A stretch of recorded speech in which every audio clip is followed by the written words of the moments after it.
Avatar Meher బాబాకి జై. జై బాబా అండి అందరికీ.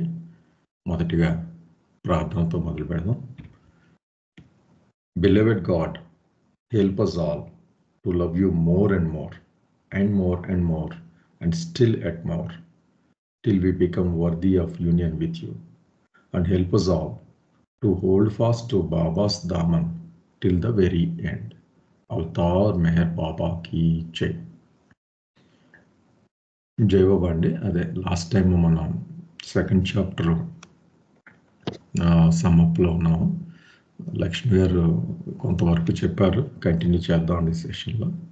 అయితే సూచన ఏంటంటే వీలైనంత వరకు కొద్దిమంది కాకుండా, ఇద్దరు ముగ్గురు కాకుండా పార్టిసిపేట్ చేయండి. ఆవిడ ఏమన్నా ప్రశ్నలు అడిగినప్పుడు రేజ్ హ్యాండ్ అని ఉంటుందండి మీకు రైట్ సైడ్ కింద చూస్తే, అది రైట్ చేస్తే ఎవరో ఒకళ్ళు చెప్పిన వాళ్ళు ఒకళ్ళు పికప్ చేసుకుని చెప్పచ్చు. అంటే వీలైనంత వరకు ఎక్కువ మంది పార్టిసిపేట్ చేస్తే బాగుంటుందనే ఉద్దేశంతో అది పెట్టడం జరిగింది. చూద్దాం ఎలా ఉంటుందో. మామూలుగా ఓరల్గా కూడా నేను చెప్తానండి అని చెప్పి మీరు చెప్పచ్చు, ఎలా అయినా పర్వాలేదు, కానీ కొంచెం ఎక్కువ మంది పార్టిసిపేట్ చేయాలనే ఉద్దేశం. జై బాబా అండి. లక్ష్మి గారు ఉన్నారమ్మా?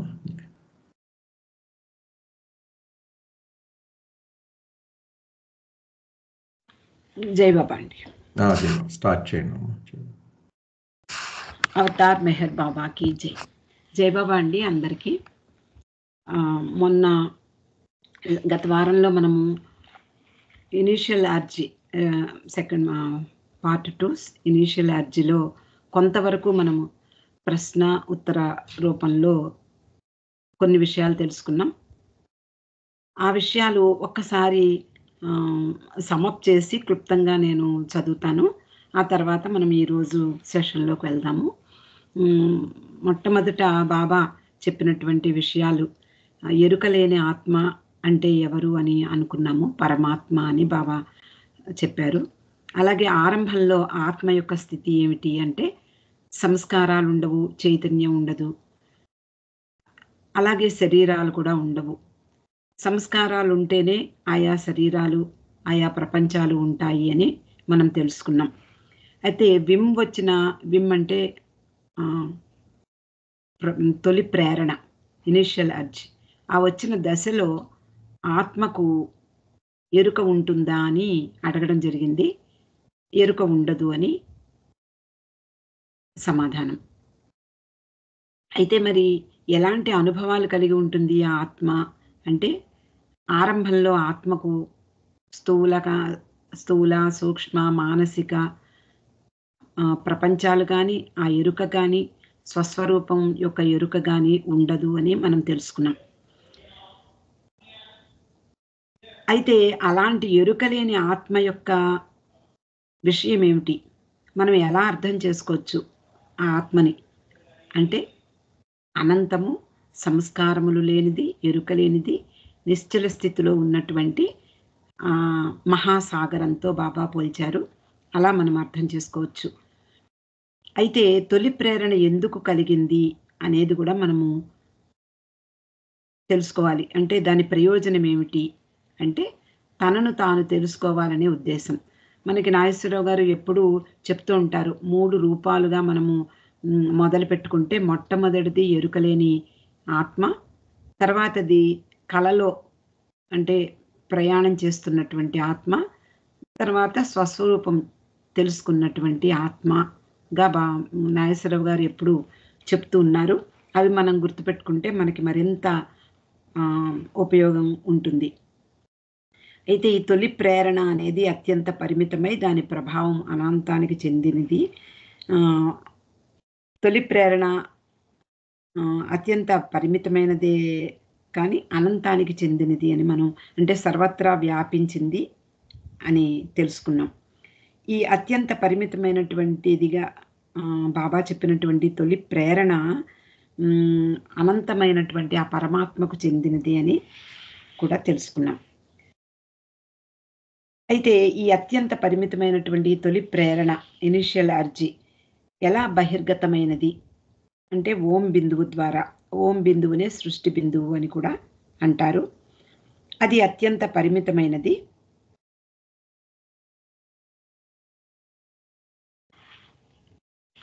బాబా ఆ విధంగా అత్యంత పరిమితమైనదిగానే చెప్పారు. ఆ తొలి ప్రేరణ పరిమితమైనటువంటి బిందువు ద్వారా ప్రకటింపబడింది. అది ఎలా బహిర్గతమైనది అంటే, అనంతం యొక్క నీడ క్రమంగా అపరిమితం కాబట్టి బిందువు ద్వారా బహిర్గతమై విస్తరించుకుంటూ వెళ్ళింది అని కూడా తెలుసుకున్నాం. ఈ తొలి ప్రేరణకు అసలు దానికి కారణమేమిటి? దాని ఫలితం ఏమిటి?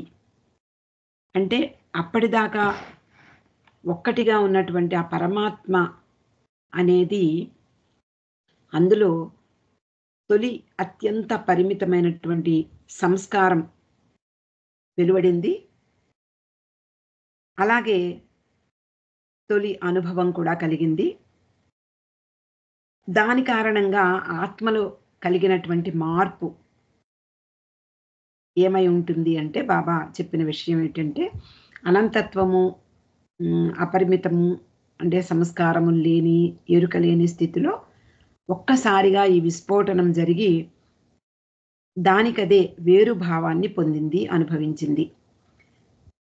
అయితే ఈ వేర్పాటుతనం కారణంగా తొలి చైతన్యం ఉద్భవించింది అని మనం తెలుసుకున్నాం. ఇక ఈరోజు సెషన్లోకి వెడితే, ఒక్క రిక్వెస్ట్ ఏంటంటే, నేను చదివే దాంట్లో పొరపాటుగా ఏదైనా పదాలు అంటే మనకి బాబా చెప్పిన పదాలే మనం యూజ్ చేస్తాము. కానీ ఏదైనా తప్పులు దొర్లితే ఎవరైనా సరే కొంచెం కరెక్ట్ చేయండి. అందరికీ తెలిసిన విషయమే కాబట్టి, అంటే మనం విస్తృతంగా చదువుకున్నాము. చాలా 44 రోజులుగా మనం చదువుకుంటూ ఉన్నాం ఈ విషయాన్ని. కొంతవరకు మనం కూలంకషంగానే చర్చించుకోవడం కూడా జరిగింది. కాబట్టి నేను అడిగే ప్రశ్నల్లో ఏదైనా తప్పున్నా, లేదా నేను చెప్పే మాటల్లో ఏదైనా తప్పున్నా సరే ప్లీజ్ అందరూ కరెక్ట్ చేయడానికి ముందుకు రండి. అయితే ఇక్కడ తొలి చైతన్యం గురించి మనం చదువుకున్నాము. తొలి చైతన్యం యొక్క లక్షణం ఏమిటి అని మనం అడిగితే దానికి సమాధానం ఎలా ఉంటుందో ఒక్కసారి చెప్పండి. ఇందాక రమణయ్య రాజు గారు చెప్పినట్లుగా అందరూ పార్టిసిపేట్ చేస్తే ఇంకొంత మెరుగుపడే, అంటే మన ఎవరికి మట్టుకు వాళ్ళు మన యొక్క బుద్ధిని, తెలివిని మనం మెరుగుపరుచుకునేటట్లుగా ఉంటుందని నా ఉద్దేశం. జై బాబా అండి. తొలి చైతన్యం యొక్క లక్షణం ఏమిటి?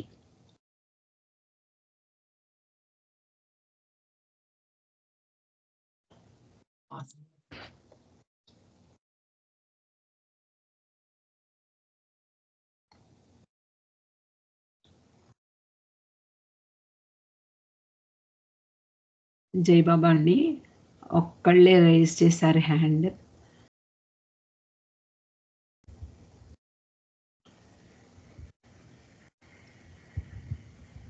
పద్మిని గారు అంటే మీకు మీరు చెప్పగలరు. ఇంకెవరైనా రైజ్ చేస్తారేమో చూద్దాము.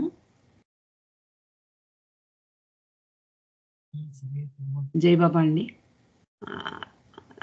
ఉమామహేశ్వర్ సింగ్ గారు రైజ్ చేశారు. చెప్పండి. జై బాబా అండి. ఆ తొలి చైతన్యాన్ని మొట్టమొదటిసారిగా ఆత్మ ఎక్స్పీరియన్స్ చేస్తున్నప్పుడు అది అత్యంత పరిమితంగా ఉందండి. ఆ పరిమితత్వం, అనంతమైనటువంటి ఆత్మస్వరూపం ఇప్పుడు మొట్టమొదటిసారిగా తొలి సంస్కారం ఇందాక ఆ ఓం బిందు నుంచి బయటకు వచ్చింది కాబట్టి తొలి చైతన్యం అది అత్యంత పరిమితంగా ఉంటుంది.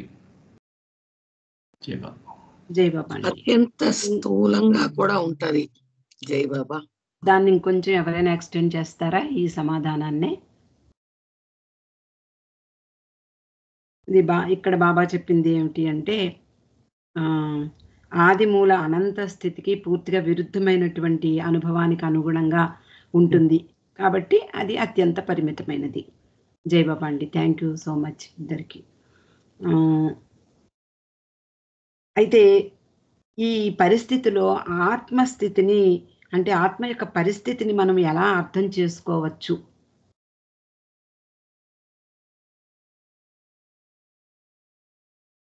అంటే ఈ స్థితిలో,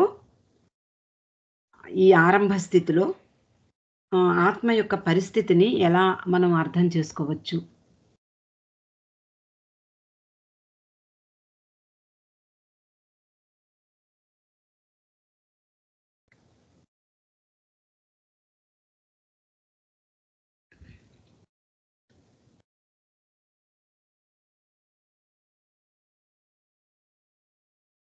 జై బాబా అండి. అయితే ఇది ఆరంభంలో దీనికి సంస్కారాలు ఉండవు అని మనకు తెలిసింది. అలాగే అనంతాత్మ అంటే తొలి సంస్కారాన్ని పొందినప్పుడు ఈ సంస్కారము స్థూలానికి చెందినదై ఉంటుందని కూడా మనకు తెలుసు. అలాగే పరిమిత తొలి చైతన్యం కూడా ఈ స్థితిలో ఆత్మ పొందుతుంది. ఇప్పుడు నేను చెప్పిన స్టేట్మెంట్ కూడా ఏదైనా అంటే బాబా చెప్పినవే విషయాలు అయినప్పటికీ కూడా మనం చెప్పే దాంట్లో ఎక్స్‌ప్రెస్ చేసే దాంట్లో పొరపాట్లు ఉంటాయి అని నా ఉద్దేశం. అందుకని మీలో ఎవరైనా సరే కరెక్ట్ చేయొచ్చు. అంటే ఆ విధంగా అనంతము, అచైతన్యము గల ఆత్మ స్థూలమైన, పరిమితమైన తొలి సంస్కారాన్ని, అలాగే దాని యొక్క పరిమిత చైతన్యాన్ని అంటే తొలి స్థూల పరిమిత చైతన్యాన్ని ఏకకాలంలో అనుభవించింది అని బాబా చెప్పారు. అయితే చైతన్యం పరిమితమైనది అంటే దాని అనుభవం ఏమిటి? దాని అనుభవం ఏమై ఉంటుంది?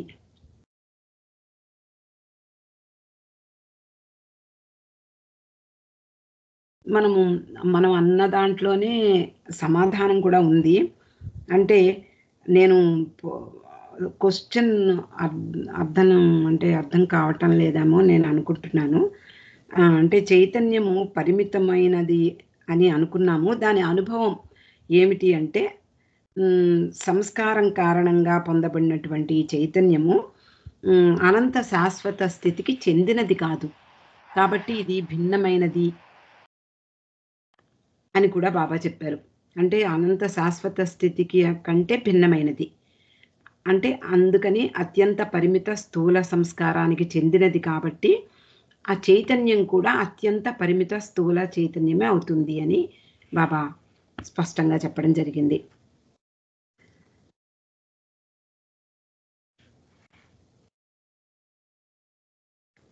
అయితే మరి అమ్మా చెప్పండి సార్. అంటే నేను అత్యంత పరిమితమైన దానను అనేటువంటి అనుభవాన్ని పొందుతుంది జీవాత్మ. అది అంటే దాని అర్థం కూడా అది. నేను అత్యంత పరిమితమైన దానను అనే అనుభవం మాత్రమే పొందుతుంది. క్లారిటీ వచ్చింది. జై బాబా. అయితే ఆత్మకు ఒక సంస్కారము అలాగే ఒక చైతన్యము కలిగింది కదా, మరి దానికి శరీరం ఎందుకు అవసరమైంది?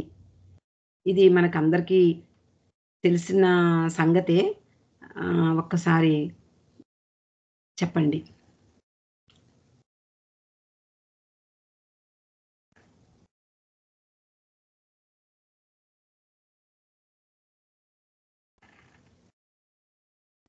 లక్ష్మణ్ కుమార్ గారు మీరు చెప్తారా? జయబాబా అమ్మ, తన తొలి సంస్కారాన్ని అనుభవించడానికి తనకి శరీరం కావాల్సి వచ్చిందండి. తొలి మాధ్యమం అంటే ఆ సంస్కారముల ఎరుక ఉంటే దాన్ని అనుభవించవలసి ఉంటుంది. ఈ సంస్కారాలను అనుభవించాలి అంటే ఆత్మ చైతన్యానికి తగిన మాధ్యమం కావలసి ఉంటుంది అని బాబా చెప్పారు. అయితే ఈ సంస్కారాలకి మాధ్యమాలకి సంబంధం ఏమన్నా ఉందా? ఏమిటి ఆ సంబంధం?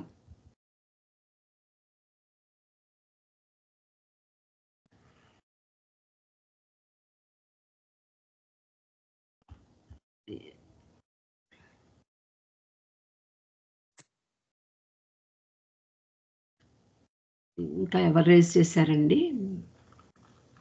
పద్మిని గారా చెప్తారా? సంస్కారం ఎలా ఉంటే దానికి తగ్గట్టుగానే మాధ్యమం ఉండాలి. ఇక్కడ అత్యంత పరిమితమైన సంస్కారం ఉన్నాం కాబట్టి ఆ మాధ్యమం కూడా అత్యంత పరిమితమైన స్థూల మాధ్యమమే కావాలి దానికి. అది జై బాబా.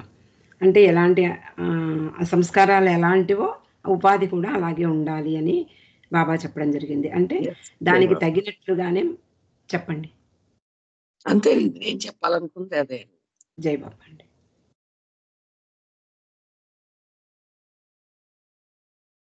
అందువలన తొలి అత్యంత పరిమితము స్థూలము అయినటువంటి సంస్కారానికి దానికి తగినటువంటి అత్యంత తొలి పరిమిత స్థూల మాధ్యమం కావాల్సి ఉంటుంది ఆ చైతన్యం ప్రయాణం చేయాలి అంటే.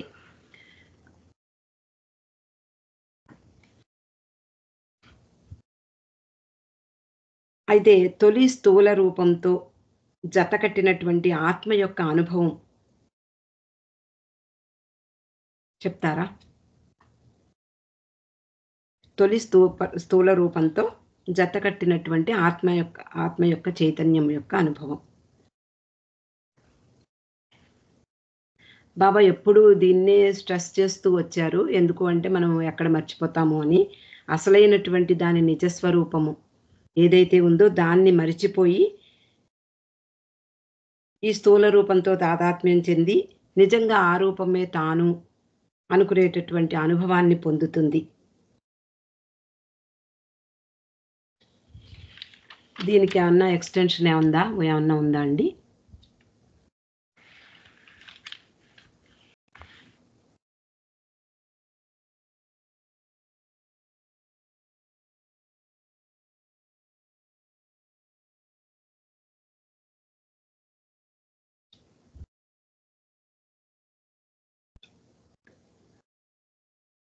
అయితే ఇప్పుడు అంటే అదే క్వశ్చన్ని మళ్ళీ ఇంకొక కొంచెం మార్పుగా ఉంది. అంటే ఆత్మలో ఎలాంటి మార్పు కలుగుతుంది?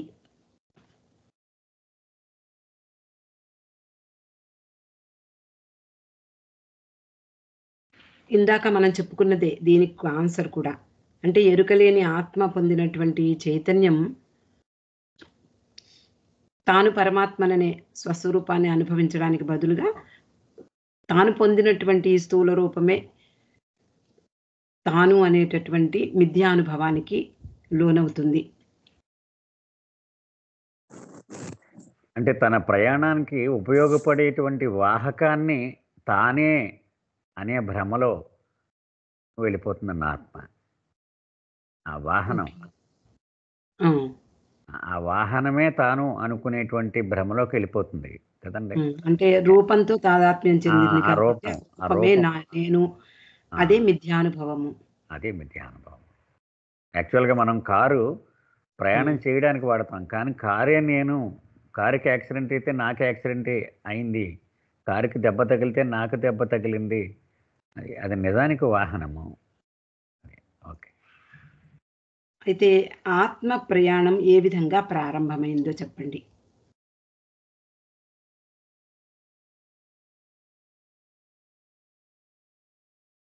బాబా ఈ ఇనిషియల్ ఎనర్జీ ఇప్పటి వరకు మనం చదువుకున్న తర్వాత బాబా చెప్పినటువంటి విషయమే ఇది.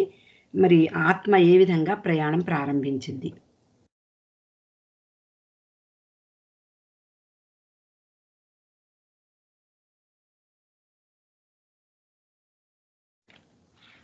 పద్మిని గారే రైజ్ చేశారా హ్యాండ్స్? ఇంకెవరు చేయలేదు కదండి. జై బాబా.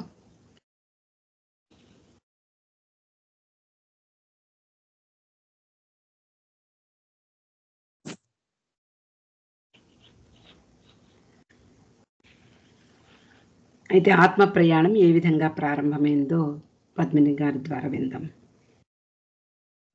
ఆత్మ ప్రయాణం అంటే పరమాత్మ నుంచి పరమాత్మలో ఎప్పుడైతే నేను ఎవరినైనా ప్రశ్న మొదలైందో అప్పుడు ఆత్మ యొక్క ప్రయాణం స్టార్ట్ అయింది. అది ఏంటంటే ఒక వేర్పాటు భావం అనేది స్టార్ట్ అయింది. అప్పటి వరకు అది పరమాత్మలోనే ఉన్నప్పటికీ కూడా ఇప్పుడు బయటకు వచ్చాక నేను వేరు అనుకుంటూ ఉంది.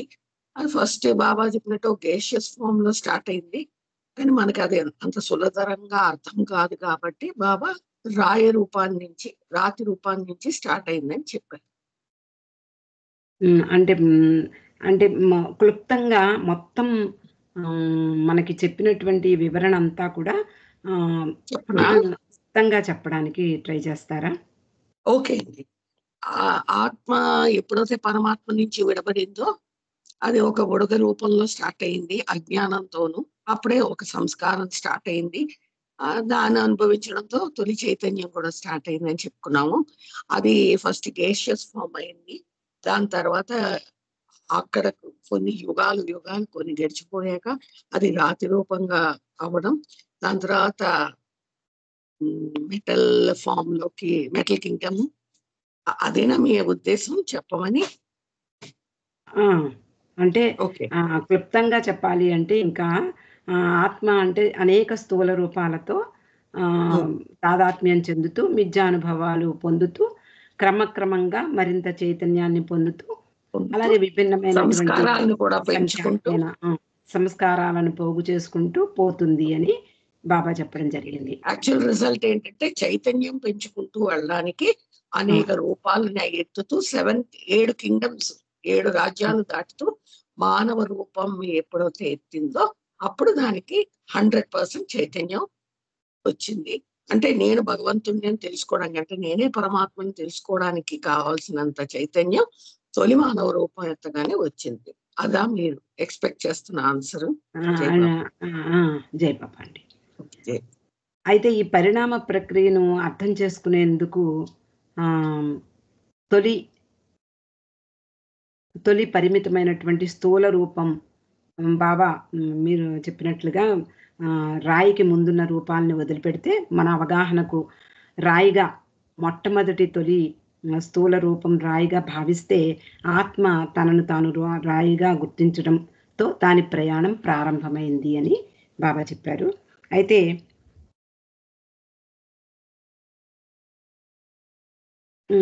మరి రాతి రూపంలో దాని ప్రయాణం అంటే బాబా చెప్పినట్లుగా ఒక్కొక్కటిగా మనము చెప్పడానికి అంత టైం వెచ్చించిన అవసరం లేదు. ఎందుకంటే రాతి రూపంలో ఎలాంటి పరిణామం పొందుతూ ముందుకు వెళ్ళిందో అలాగే అన్ని రాజ్యాల్లోనూ అన్ని జాతుల్లోనూ ఎలా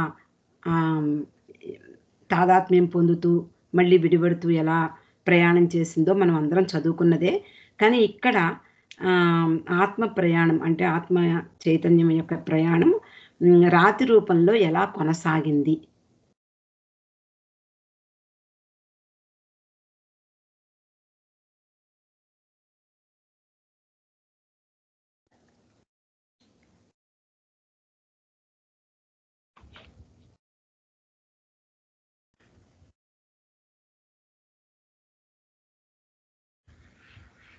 మామూలుగా బాబా అదే పదే చెప్పడం జరిగింది.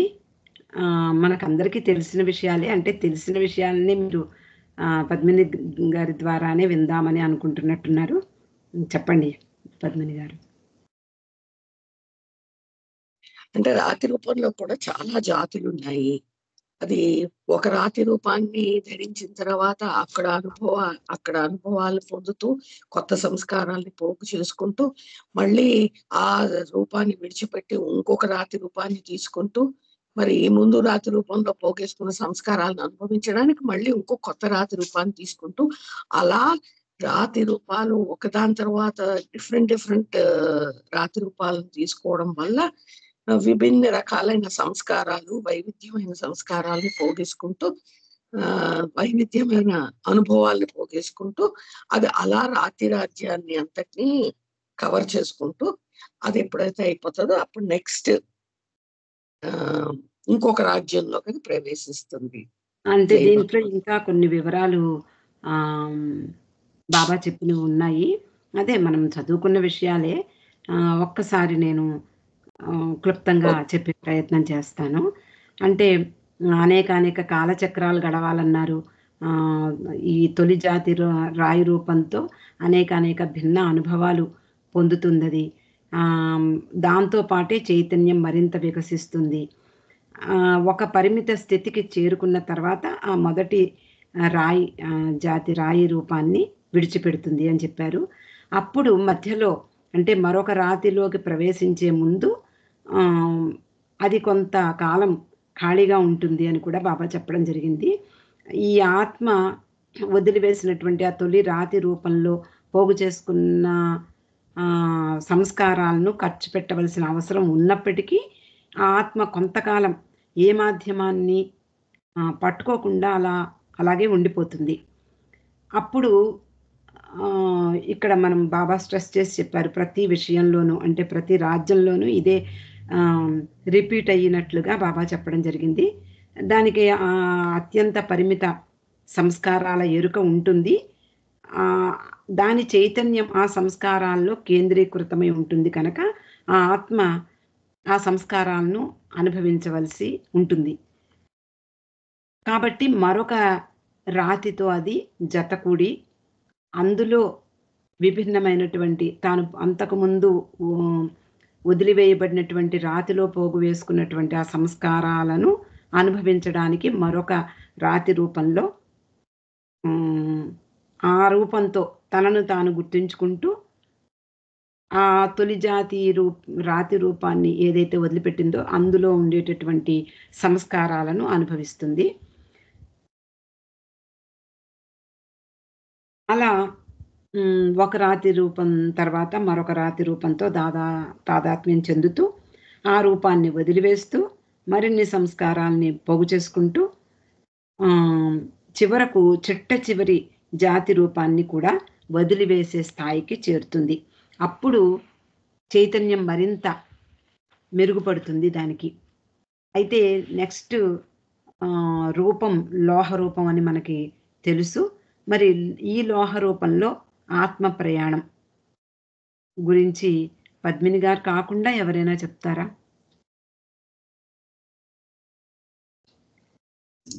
క్వశ్చన్ ఏంటిదండి? ఒకసారి చెప్తారా?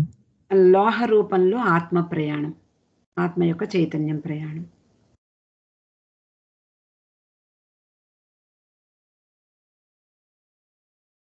అంటే లోహ రూపం అంటే దాని ప్రీవియస్ లో ఉన్న అన్ని ఎండింగ్ అంటే దాంట్లో ఎండింగ్ లో ఉన్నాయి, దాంట్లో కంటిన్యూయేషన్ ఇందులో స్టార్ట్ అవి అదే అది ఏమిటది? చివరి ఏ రూపాన్ని అయితే వదిలిపెట్టింది అది లోహ రూపం అంటే స్టోన్ అండి. అదే దీంట్లో మళ్ళీ కొన్ని సంవత్సరాలు ప్రోగు చేసుకొని మళ్ళీ నెక్స్ట్ వృక్షము దానికి రెడీగా లోహ రూపంలోనే దాని ప్రయాణం ఏమిటి అని క్వశ్చన్. అదే ఇందాక రాతి రూపాన్ని ఎలాగైతే మనం అనలైజ్ చేసుకున్నామో లోహ రూపాన్ని కూడా అలాగే అనేక మార్పులు చెందుతూ అనేక కాలచక్రాలు యుగాలు తర్వాత కాలాల వరకు అంత సుదీర్ఘంగా లోహ రూపాల్లో కూడా ఆత్మ ప్రయాణం సాగుతుంది. అంటే ఇది మొట్టమొదటి లోహ రూపం ఎలా వస్తుంది అంటే మీరేం చెప్పగలరు? అంటే దానికి చివరి జాతి రూపంలోని రాతి రూపంలో ఉన్నటువంటి ఆ సంస్కారాలతోనే మొట్టమొదటి లోహ రూపంలో ఆ చివరి జాతి సంస్కారాలను అనుభవిస్తుంది. అలా మొట్టమొదటి రూపాన్ని పొందినటువంటి లోహము చివరి పొందినటువంటి సంస్కారాలను మాత్రమే అనుభవిస్తుంది. ఆ అనుభవాలు అనుభవించడం కంప్లీట్ అయిపోయిన తర్వాత మొట్టమొదటి లోహ రూపాన్ని అది విడిచిపెడుతుంది. అలా విడిచిపెట్టినటువంటి ఈ లోహ రూపంలో అది కొన్ని సంస్కారాలను ప్రోగు చేసుకుంటుంది. కాబట్టి ఆ లోహ రూపాన్ని వదిలిన తర్వాత మళ్ళీ మాధ్యమాన్ని పొందేందుకు కొంత సమయం తీసుకుంటుంది. ఆ సమయంలో ఆత్మ యొక్క చైతన్యం కేవలం ఆ సంస్కారాలతో అంటే లోహ రూపంలో ప్రోగు చేసుకున్నటువంటి సంస్కారాల పైననే కేంద్రీకృతమై ఉంటుంది. ఎప్పుడైతే ఈ సంస్కారాలు మళ్ళీ ఖర్చు పెట్టాలి కాబట్టి దానికి మరొక మాధ్యమం కావాలి. ఆ మాధ్యమం కోసం తిరిగి మరొక లోహ రూపాన్ని తీసుకుంటుంది. రెండవ లోహ రూపాన్ని రూపాన్ని లేకపోతే మాధ్యమాన్ని తీసుకొని మళ్ళీ అక్కడ కొన్ని సంస్కారాలను ప్రోగు చేసుకుంటూ చైతన్యాన్ని వృద్ధి చెందుకుంటూ చైతన్యం వికాసం పొందుతూ అనేక కాలచక్రాలు అనేక యుగాల తర్వాత తన పూర్తి లోహ రూపాల యొక్క అనేక అనుభవాలను పొంది మరియు చిట్ట చివరి యొక్క లోహ రూపాన్ని కూడా అది విడిచిపెడుతుంది. జై బాబా. జై బాబా అండి. అంటే దీనికి వేలాది సంవత్సరాలు పడుతుంది అని బాబా చెప్పారు. అయితే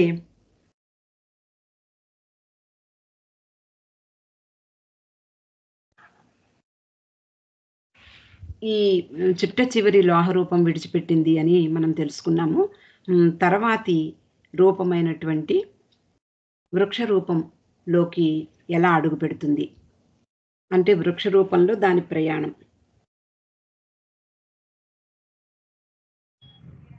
అమ్మ లక్ష్మి గారు, ఇదే నడుస్తుంది కదా మనకి. ఇంకా మనం ఏ రూపం అన్నా ఒకటే కదా. అంటే ఇక్కడ కొన్ని తేడాలు ఉన్నాయి కదండి. అది అంటే స్పెసిఫిక్ లక్షణాలు అడిగేయండి. ఒక్కొక్క జాతిలో స్పెసిఫిక్ లక్షణాలు అంతే సరిపోతుంది. Time we can gain. ఓకేనండి.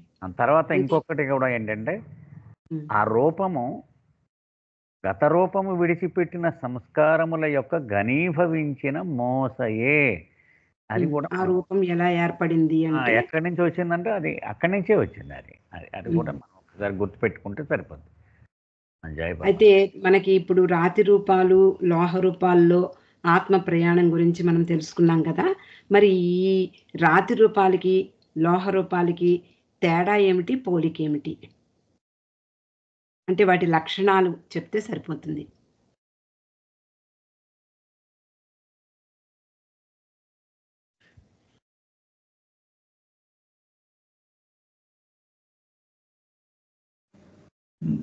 అంటే అది చాలా రిజిడ్గా ఉంటుందండి.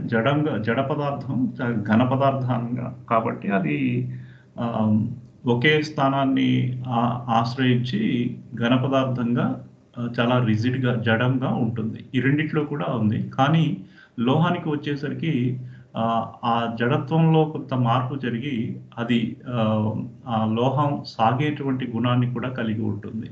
అది ఆ మార్పుని మనం అబ్జర్వ్ చేయొచ్చు. ఓకేనండి. అయితే అది జడ పదార్థము అలాగే నిర్జీవమై ఉంటుంది.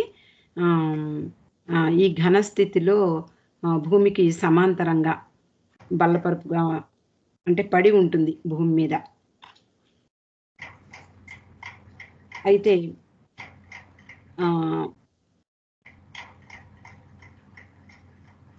ఇలా ఆత్మ ప్రయాణం సాగుతూ ఉంటుంది.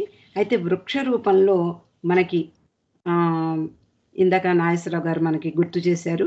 వృక్ష రూపం ఎలా వస్తుంది అంటే చిట్ట చివరి లోహ రూపాన్ని వదిలివేసినటువంటి ఆత్మ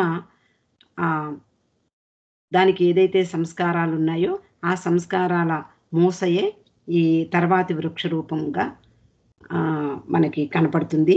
ఆ చిట్ట చివరి లోహ రూపంలో అంటే చిట్ట చివరి జాతి సంస్కారాలతో గల ఆత్మ యొక్క చైతన్యం ఆ లోహ రూపాన్ని విడిచిపెట్టి కొంతకాలం ఏ రూపం లేకుండా ఉంటుంది. ఆ తర్వాత ఈ ఆత్మ యొక్క చైతన్యం ఆ రూపంలో ఉండేటటువంటి ఆ సంస్కారాల మీద కేంద్రీకృతమై ఉంటుంది. దానివలన అవి ఎప్పుడైతే ఈ సంస్కారాలని ఖర్చు చేయవలసి ఉంటుందో అది మరొక రూపం కోసం ఎదురు చూస్తూ ఉంటుంది. కాబట్టి ఈ ఆత్మ యొక్క ఆత్మకి అంటే ఆత్మ చైతన్యం ఈ ప్రయాణం సాగించాలి కాబట్టి ఎప్పుడు బాబా చెప్పేదే అనంతము శాశ్వతము ఏ రూపం లేని ఆత్మ తన నిజస్థితిని మర్చిపోయి మళ్ళీ మరొక రూపంతో తాదాత్మ్యం చెందడానికి ప్రయాణం ముందుకు చేస్తుంది. అయితే వృక్షజాతి రూపంలో మొట్టమొదటి వృక్షజాతి రూపం ఎలా ఏర్పడుతుంది అంటే మనం ఇందాక తెలుసుకున్నాము. అయితే వృక్షంలో ఉండేటటువంటి లక్షణాలు అంటే మిగిలినటువంటి వాటికి వృక్షానికి అంటే వృక్షంలోకి వచ్చినటువంటి ఆత్మ ప్రయాణం వృక్షంలో చేస్తున్నప్పుడు వృక్ష రూపాలలో చేస్తున్నటువంటి ఆత్మ యొక్క చైతన్య ప్రయాణము ఎలా ఉంటుంది అంటే మనకి మామూలు ఇందాక చెప్పుకున్నట్లుగా చిట్ట చివరి లోహ రూపంలో ఉండేటటువంటి సంస్కారాలు ఈ తొలి వృక్ష రూపంలో అనుభవం పొందుతుంది అని మనం తెలుసుకున్నాము. అయితే ఈ వృక్షం యొక్క లక్షణాలు అంటే మొట్టమొదటి జాతి వృక్ష రూపంతో తాదాత్మ్యం చెందినటువంటి ఆత్మ యొక్క చైతన్యం పొందే అనుభవాలు ఎలా ఉంటాయి? జైబాబు చెప్పండి చెప్పండి. అది సగం నిర్జీవంగాను సగం సజీవ లక్షణాలు కలిగి ఉంటుంది. అది నెక్స్ట్ అది దాన్ని ఆ వృక్ష రూపం అనేది తలకి పైకెత్తి నిటారుగా నిల్చుంటూ ఉండడం అనేది జరుగుతుంది వృక్ష రూపంలోకి వచ్చేసరికి. నెక్స్ట్ అది స్వతంత్రంగా నిలబడలేకపోయినప్పటికి కూడా ఆ నిటారుగా నిలిచి ఉంటూ ప్రకటితం అవడానికి ఇతర మాధ్యమాల సహాయం తీసుకుంటుంది. ఇప్పుడు ఒక మొక్క, ఒక బీరకాయ మొక్క ఏదైనా మనం చూసినట్లయితే పక్కన ఒక కర్ర ఏదైనా ఉంటేనే దాని తరక అది ఆ క్రేపర్ అనేది దాని పైకి వెళ్ళడానికి ప్రయత్నించడం అనేది జరుగుతుంది. అలాగా ఏదైనా ఒక దాని సహాయం తీసుకుంటుంది పైకి నిలబడడానికి, దాని యొక్క లక్షణం అలాగా. అలాగే ఇది స్వచ్ఛంద చలనం అనేది అయితే ఉండదు. అలాంటి సామర్థ్యం అనేది ఈ వృక్ష జాతికి ఇంకా రాదు. అవి ఈ వృక్ష జాతికి ఉండేటటువంటి లక్షణాలు. జైబాబా అండి. అయితే వృక్ష జాతిలో మనము అంటే మొట్టమొదటి రూపాల కంటే వృక్ష జాతిలో కొంతవరకు అంటే చైతన్య వికాసం కలుగుతోంది, దానికి తగినట్లుగా సంస్కారాలు పోగు చేసుకుంటోంది, అలాగే దానికి తగినట్లుగా రూపాల్ని అనుభవిస్తుంది, రూపాల్ని పొందుతూ రూపాల్ని విడిచిపెడుతూ ముందుకు ప్రయాణం సాగిస్తోంది. అయితే ఈ సంస్కారాలు అధికమైన కొలది మనకి కలిగేది ఏమిటి అంటే వాటి అనుభవాల ద్వారా మరింతగా చైతన్యం వికసిస్తోంది అని మనం తెలుసుకున్నాము. అయితే మరి క్రిమిజాతిలో ఆత్మ ప్రయాణం అంటే క్రిమిజాతితో ఆత్మ ప్రయాణం అంటే మనం ఇందాక చెప్పుకున్న విషయాలే మళ్ళీ వస్తాయి. మొట్టమొదటి చిట్ట చివరి వృక్ష రూపాన్ని ఏదైతే వదిలిపెట్టిందో కొన్నాళ్ళు అది రూపం లేకుండా ఉంటుంది. ఆ తర్వాత అది మళ్ళీ మరొక రూపానికే, ఎందుకు అంటే దాని సంస్కారాలు ఖర్చు పెట్టడం కారణంగా ఆ సంస్కారాల మూస ఏదైతే ఏర్పడుతుందో అది క్రిమిజాతి అవుతుంది.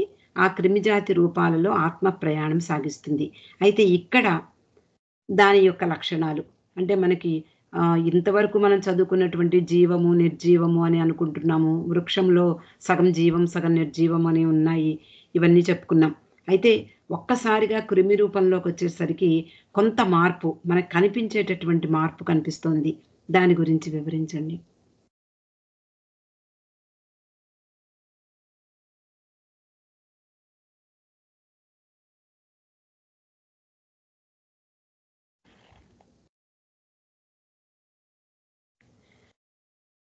మనం ప్రతి అంటే నిత్య జీవితంలో ఎన్నో క్రిముల్ని కీటకాలని చూస్తూనే ఉంటాము.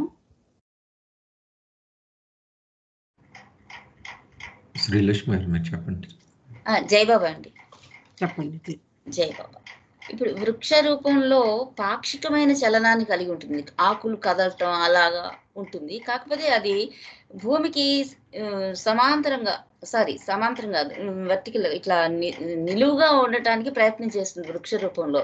ఈ క్రిమి రూపంలోకి వచ్చేసరికి అది తను స్వచ్ఛందంగా చలనాన్ని చేయగలనని, తను ఒక ప్రాణిని తెలుసుకుంటుంది, తనంతట తానుగా తను చలనం చేయగలుగుతుంది, స్వచ్ఛందంగా ఎక్కడికైనా వెళ్ళగలుగుతానని కూడా తెలుసుకుంటుంది. అలాగే తన మనుగడ సాగించడానికి అది తనంతట తానే కృషి చేయాలని కూడా తెలుసుకుంటుంది. ఆ జీవితాన్ని రక్షించుకోవటం అనేది కూడా తనకి తన మనుగడని తనే జాగ్రత్త చేసుకోవాలి, తను బ్రతకాలంటే పోరాటం సాగించాలని తెలుసుకుంటుంది, ఆహారాన్ని సంపాదించుకోవాలని తెలుసుకుంటుంది. అలాగే ఇంతకు ముందు లేని లక్షణమైన ఈ వెన్నెముక లేని స్థితి నుండి వెన్నెముక కలిగిన స్థితిలో కూడా రూపాంతరం చెందుతుంది. అనేక రకమైన ముఖ్యమైన మార్పులని ఈ క్రిమి సామ్రాజ్యంలోనే జరుగుతాయండి. ఇంతకు ముందు లేని చాలా మార్పులన్నీ కూడా ఈ క్రిమి సామ్రాజ్యంలోనే జరుగుతాయి. దానికి స్వచ్ఛంద చలనం వస్తుంది, తను ఒక ప్రాణిని ఆ అనుభవాన్ని, అది స్పందనని కలిగి ఉంటుంది, మనుగడ కోసం పోరాటం చేయాలనుకుంటుంది. అది ఆ చలనానికి అవసరమైన కాళ్ళని, కొన్నిసార్లు ఎక్కువ కాళ్ళని, అలాగే రెక్కల్ని, ఇలా రకరకాలుగా ఉంటుంది. కొన్నిసార్లు అసలు మొదట్లో ఈ వెన్నెముక అనేది లేని అనేక రకాల జాతులతో అనుభవాలు పొందుతుంది. తర్వాత క్రమక్రమంగా ఈ వెన్నుపాము అనేది ఏర్పడుతుంది అనమాట వాటిలో, ఈ క్రిమి జీతుల్లో. అలా ఉన్నా కానీ ఇది భూమికి సమాంతరంగానే ఆ బలపరుపుగానే ఉంటూ ప్రయాణం చేయటానికి, పాకే స్థితిలోనే ఉంటుంది అనమాట. అది తాళని నిటారుగా పైకి లేపి వృక్షంలాగా నుంచోడానికి అది ప్రయత్నం చేయలేదు. ఎంతసేపు భూమికి సమాంతరంగానే ఉండటానికి ప్రయత్నం చేస్తుంది. అలాగే దాంట్లో ఈ క్రిమి జీవితంలో ఏమిటైతుందంటే, ఈ వృక్షాల మాదిరిగానే అది నీళ్ళలోనూ భూమి పైన 2 రకాలుగాను ఉపచరంగా ఉంటుందన్నమాట ఈ క్రిమి జీవితంలో కూడా. అంటే భూమిలోనూ చక్కగా మనగలుగుతుంది, కదలగలుగుతుంది, అట్లా నీటిలో కూడా అది స్వచ్ఛందంగా చలనం చేయగలుగుతుంది అనమాట. కొన్నిసార్లు దాని ఉపరితలంలో మార్పులు ఉంటాయి. రకరకాల వెంట్రుకలను కలిగి ఉంటుంది, కొన్నిసార్లు వెంట్రుకలు లేకుండా ఉంటుంది, నున్నగా ఉంటుంది, మెరిసే ఉపరితలం కలిగి ఉంటుంది, కొన్నిసార్లు పొలుసులు కలిగి ఉంటుంది. ఇట్లా రకరకాల మార్పులు, విభిన్న రకాలలో, విభిన్న జాతులలో మార్పులు చెందుకుంటూ పోతుంది అనమాట.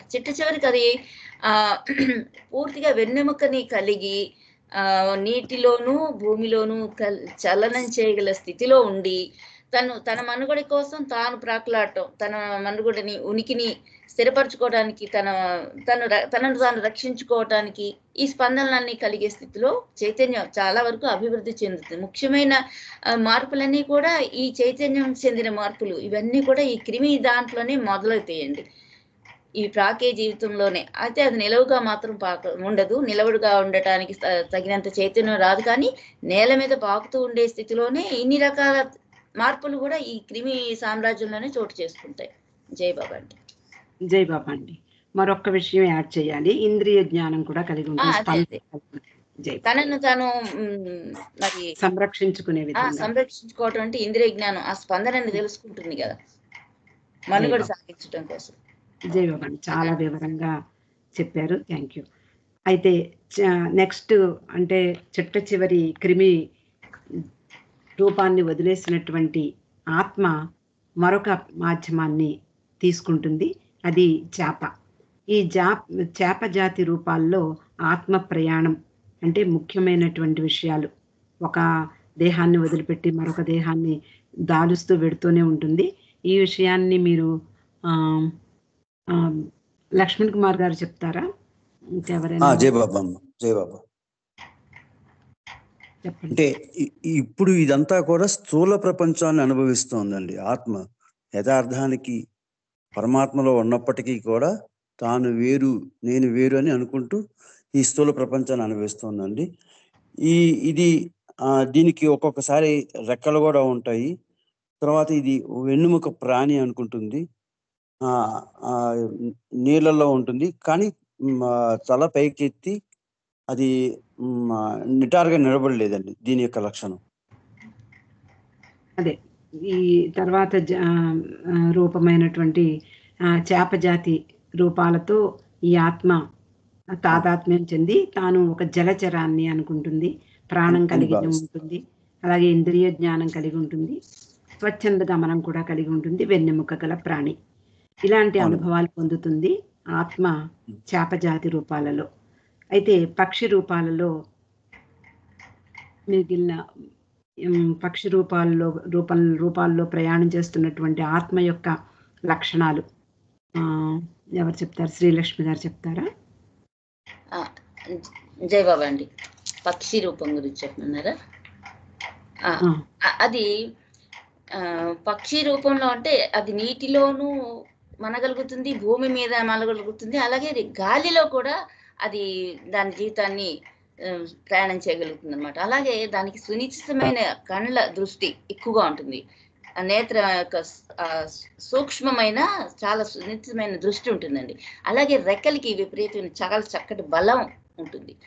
ఆ రెక్కల ద్వారా అది దాని మనుగడని సాగిస్తూ ఉంటుంది. దాని ఆహారం కోసం దాని ముక్కుని బాగా సూటైన ముక్కు ఉంటుంది, బలమైన ముక్కు ఉంటుంది అనమాట. దాని ద్వారా ఆహారాన్ని సంపాదించుకోవటం అనేది జరుగుతుంది.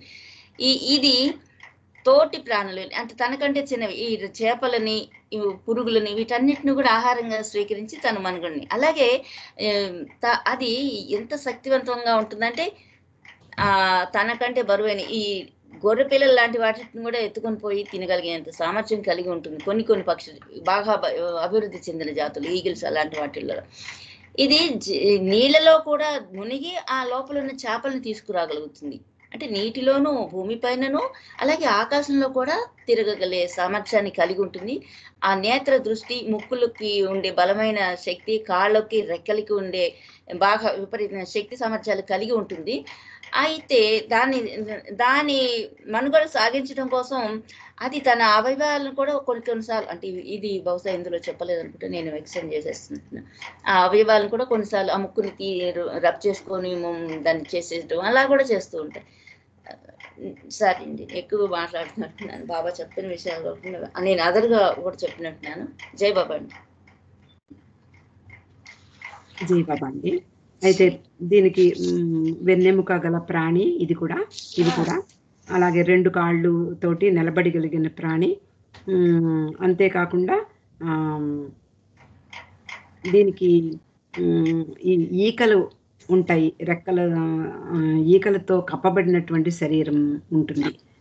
అయితే నెక్స్ట్ ఈ చివరి పక్షి రూపాన్ని వదిలేసినటువంటి ఆత్మ యొక్క సంస్కారాలు, దాని చైతన్యం అందులో నిమగ్నమై ఉండడం కారణంగా మరొక రూపం కోసం, ఈ రూప పరిణామం దేనికోసమో అంటే తర్వాత క్వశ్చన్ ఉంటుంది. అయితే జంతు రూపంలో యొక్క దాని ప్రయాణము, అందులో ఆత్మ చైతన్యం యొక్క అనుభవించేటటువంటి లక్షణాలు ఎవరు చెప్తారు చెప్పండి అమ్మ. మోస్ట్ ఇంపార్టెంట్, బర్డ్ ఫామ్ లో నిటారుగా నిలబడి తనను తాను వ్యక్తం చేసుకోగలరు. చెప్పాను, 2 కాళ్ళతోటి నిటారుగా నిలబడతారు, అది ఇంపార్టెంట్. అవునండి. ఈ జంతు రూపంలో ఆత్మ ప్రయాణం గురించినటువంటి విషయాలు మరొక్కళ్ళు చెప్పండి.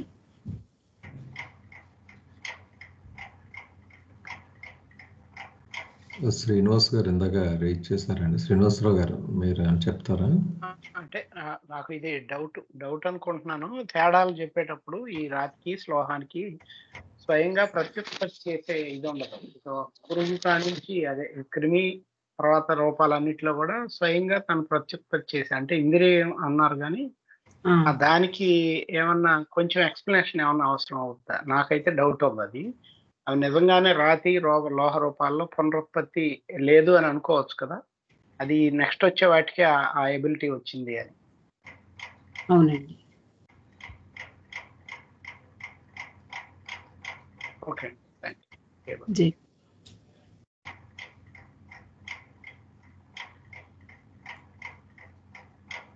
అయితే జంతు రూపం మనకి సమయం అయిపోతుంది కాబట్టి జంతు రూపంలో ఆత్మ యొక్క ప్రయాణం అంటే అది కూడా నీటిలో ఉంటుంది, భూమి పైన ఉంటుంది, అలాగే భూగర్భంలో కూడా అంటే ఆ కన్నాల్లో ఉంటూ ఈ స్థూల ప్రపంచంలో తాను ఒక ప్రాణిగా ఇంద్రియ జ్ఞానం కలిగి 4 కాళ్ళు కలిగి ఎక్కడ పడితే అక్కడికి వెళ్ళగలిగే దానిగా, అలాగే ఆహారం కోసం ఇక్కడే మనకి ఆహారం విషయంలో కూడా దీంట్లో ఇక్కడ మార్పు ఎక్కువగా కనిపిస్తుంది. అంటే ఒకసారి మాంసాహారిగా, మరొక జన్మలో శాకాహారిగా జీవనం కొరకు కూడా విపరీతంగా పోరాడుతుంది. అంటే అది మనుగడ సాగించడానికి చిట్ట చివరి వరకు ఆహార సంపాదనకై పోరాడుతూనే ఉంటుంది. తర్వాత ఇది ముఖ్యమైన విషయం, మనకి నాగేశ్వరరావు గారు ఎప్పుడు చెప్తుంటారు, తల పైకెత్తి ఉండదు, కిందకి వాలి ఉంటుంది అని కూడా మనం చదువుకున్నాం. అయితే ఈ చిట్ట చివరి జంతు రూపాలు గురించి కూడా మనం బాబా చాలా స్పష్టంగా చెప్పారు. ఏప్స్ గురించి, ఈ ఏప్స్లో అంటే పరిణామం అనేది ఎలా జరుగుతుందో మనకి గమనించవచ్చు. ఈ పరిణామం పొందినటువంటి జీవిగా ఈ ఏప్స్ నిటారుగా నిలబడగలవు మానవ రూపం ముందువి కాబట్టి. అయితే ఈ జంతు రూపాన్ని కూడా మనము ముగించుకున్నాము. తర్వాత మొట్టమొదటి మానవ రూపం గురించి, అంటే ఇక్కడ కొద్దిగా ఒక 10 నిమిషాలు మనం స్పెండ్ చేసుకోవచ్చు. మొట్టమొదటి మానవ రూపం ఎలా కలుగుతుంది? చిట్ట చివరి జంతు రూపంలో పోగు చేసుకున్నటువంటి సంస్కారముల యొక్క ఘనీభవించిన మూస మాత్రమే ఈ తొలి మానవ రూపం అని మనకు తెలుసు. ఆ సంస్కారాలు అంటే వదిలిపెట్టబడినటువంటి ఆ చిట్ట చివరి జంతు రూపంలో ఉండేటటువంటి ఆ సంస్కారాలను అనుభవించడానికే తీసుకున్నటువంటి మాధ్యమం ఈ మానవ రూపం.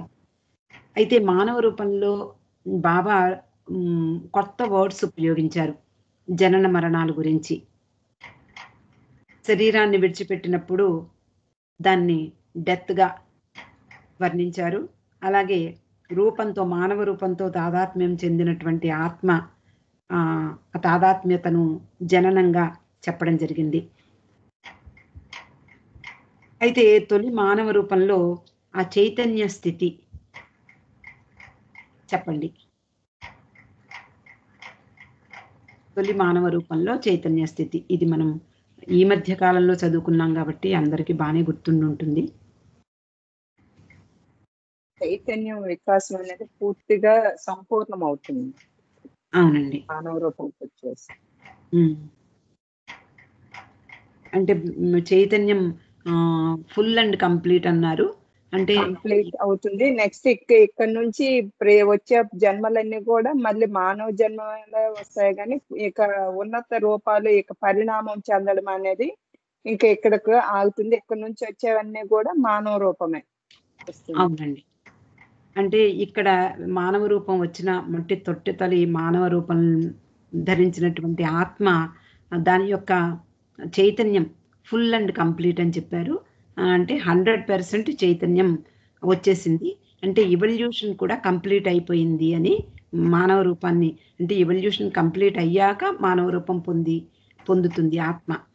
అయితే ఈ ఆత్మ చైతన్యం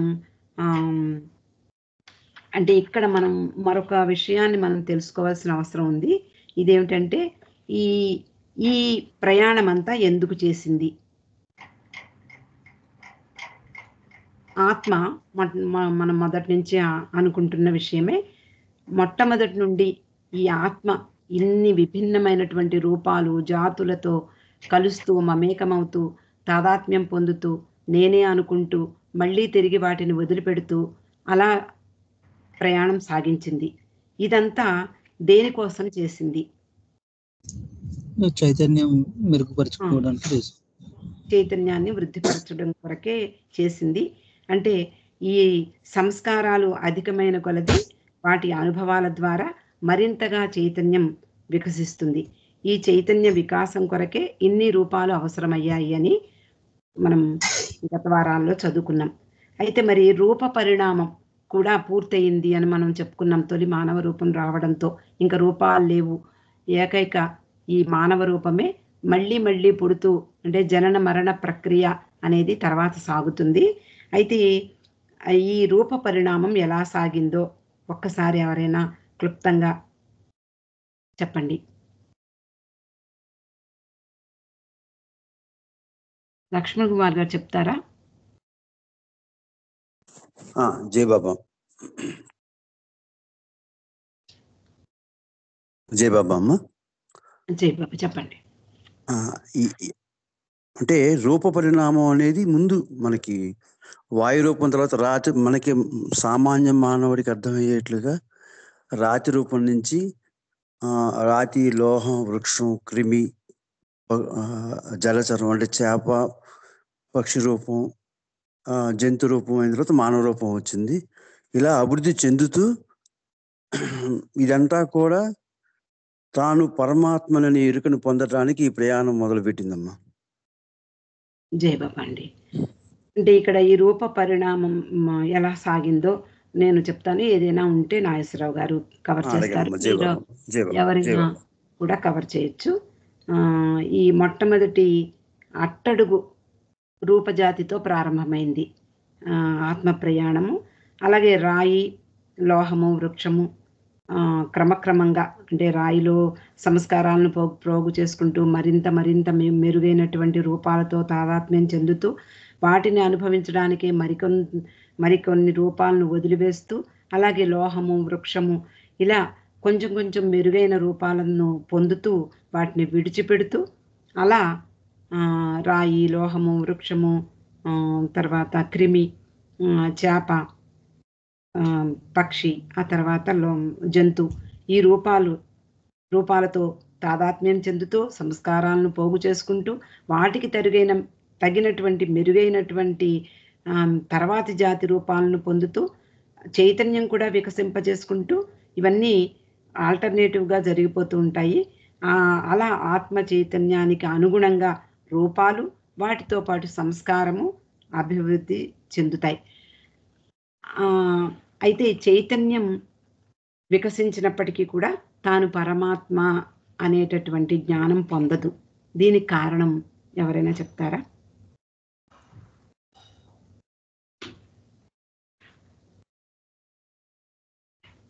చైతన్యం వికసించినప్పటికీ తాను పరమాత్మలో శాశ్వతంగా ఉన్నానని కానీ, తన యథార్థ అస్తిత్వాన్ని కానీ, ఆ ఎరుక అంటే స్వస్వరూపం యొక్క ఎరుక ఉండదు.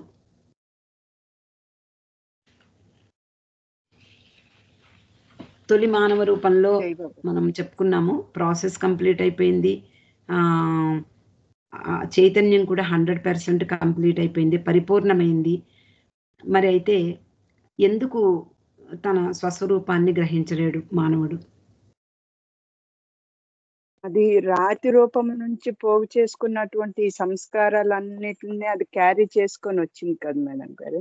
అక్కడ ఏమవుతుంది, ఆ మానవ రూపంలోకి వచ్చేసరికి ఆ చైతన్యం అనేది పూర్తిగా సంపూర్ణమైపోయి నేను భగవంతుని అనేది తెలుసుకునే స్థితి వచ్చినప్పటికి కూడాను ఈ సంస్కారాలన్నిటిని పోగు చేసుకోవడం వల్ల ఆ ఆత్మ అనేది దేని మీద లగ్నమైందంటే ఈ పోగు చేసుకున్న సంస్కారాల మీద కేంద్రీకృతమైందే తప్ప ఆ నిజతత్వం మీదకి అది కేంద్రీకృతం అవ్వలేకపోయింది. ఎందుకు? ఆ చైతన్యాన్ని ఈ సంస్కారాలన్నీ కప్పి ఉంచాయి. ఆ ఉంచడం వల్ల ఏమవుతుందంటే వాటి మీద కేంద్రీకృతమైందే తప్ప ఆ నిజ స్థితి మీదకి అది కేంద్రీకృతం అవ్వడానికి ఇవి పోగుపడి ఉండడం వలన అది నేను మానవుని అనుకుంటుంది తప్ప నేను భగవంతుని అనే స్థితిని పొందడానికి దానికి అవకాశం లేకపోయింది. జై బాబా అండి. అయితే జన్మ పునర్జన్మల గురించి కొంచెం క్లుప్తంగానే బాబా ఒక మాటలో చెప్పారు. అది ఎవరైనా చెప్తారా? మానవ రూపంలో జన్మ పునర్జన్మల ద్వారా ఏం జరుగుతుంది?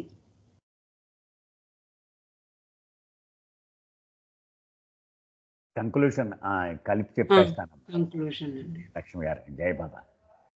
జై బాబా అండి, మీరు చెప్తారా? చెప్పండి ఎవల్యూషన్ గురించి. బాబా ఏం చెప్పారంటే, అసలు ఇప్పటి వరకు మనం చెప్పుకున్న విషయాలన్నీ కూడా చైతన్యాన్ని 100% చేసుకోవడం కోసమే ఈ ప్రక్రియ అంతా నడిచింది. అయితే మొట్టమొదటి మానవ రూపం రాగానే చైతన్యం సంపూర్ణమైపోయింది. అది తన స్వస్వరూపాన్ని తెలుసుకోవడానికి పూర్తి అర్హతను సాధించేసింది. కానీ ఈ ప్రయాణంలో పోగుపడిన సంస్కారముల నిలవ కారణంగా, ఆ సంస్కారముల మీదనే చైతన్యము లగ్నమై ఉన్న కారణంగా ఆ సంస్కారమును వదిలించుకుంటే కానీ స్వస్వరూప అనుభవము దక్కదు. ఆ సంస్కారములను వదిలించుకోవడమే ఇక నెక్స్ట్ ప్రక్రియలన్నీ కూడా. ఇప్పటి వరకు ఈ చైతన్యమును వృద్ధి చేసుకోవడం మీద ఫోకస్ నడిచింది. ఏది? పరిణామ ప్రక్రియ అంతా. ఇక్కడి నుంచి సంస్కారములను వదిలించుకునే ప్రక్రియ నడుస్తుంది. సో 2 ఇక మిగిలి ఉన్నాయి మనకి. ఏంటది? పునర్జన్మ ప్రక్రియ, రీఇన్కార్నేషన్, ఇన్వల్యూషన్ అంటే అంతర్ముఖ ప్రయాణం. ఈ 2 ప్రక్రియలు కూడా ఈ సంస్కారముల నుంచి చైతన్యము బయటపడడం మీదే లగ్నమై ఉంటాయి. ఈ 2 కూడా. సో సంస్కారములను వదిలించుకునే ప్రక్రియలో ఒకటి రీఇన్కార్నేషన్, 2 ఇన్వల్యూషన్ ఉన్నాయి. అయితే రీఇన్కార్నేషన్లో ఏం జరుగుద్దంటే, ఈ సంస్కారముల రీలు, ఈ చుట్టను విప్పడానికి అనువుగా తయారు చేయడం అనేటువంటిది ఇక్కడ జరుగుతుంది. అంటే బాబా ఏమన్నారంటే షేకింగ్ అన్నారు. అది అనేకమైనటువంటి జన్మలు ఎత్తడం ద్వారా పరస్పర విరుద్ధము, పరస్పర వ్యతిరేకమైన, ఒకసారి స్త్రీగా, ఒకసారి పురుషుడిగా, ఒకసారి ఐశ్వర్యవంతుడిగా, ఒకసారి దరిద్రుడిగా, ఒకసారి ఆరోగ్యవంతుడిగా, ఒకసారి రోగిగా, ఈ పరస్పర విరుద్ధమైన అనుభవాల ద్వారా ఈ సంస్కారముల చుట్ట షేకింగ్కి గురవుతుంది అన్నారు. కొలిమి అన్నారు బాబా. కొలిమి ఆ ఫర్నేసులో పడేసి మనం ఎలాగైతే మనం దాన్ని విప్పడానికి వీలుగా చేస్తామో అటువంటి ప్రక్రియ రీఇన్కార్నేషన్లో జరుగుతుంది అన్నారు. ఇది పూర్తయిన తర్వాత ఈ పరస్పర విరుద్ధమైన జన్మలు ఎత్తిన తర్వాత అప్పుడు అంతర్ముఖ ప్రయాణం నెక్స్ట్ చదువుకుంటాం. జై బాబా. జై బాబా సార్. అయితే ఇక్కడతో అయిందండి సమప్పు. రేపు క్యారెక్టరిస్టిక్స్ ఆఫ్ డిఫరెంట్ కింగ్డమ్స్, ఇది చాలా చిన్న చాప్టరు. నేను ఆల్రెడీ అలొకేషన్ ఇచ్చాను, ఒకసారి చెక్ చేసుకోండి. రేపు నుంచి దాంట్లో 3rd చాప్టర్లో మనం ప్రయాణిద్దామండి. థ్యాంక్స్ అమ్మా లక్ష్మి గారు. జై బాబా. జై బాబా అండి. థ్యాంక్ యూ పద్మిని గారు. జై బాబా అండి. జై బాబా అండి. జై బాబా అండి. అందరికీ రేపు కలుద్దామండి మళ్ళీ. జై బాబా.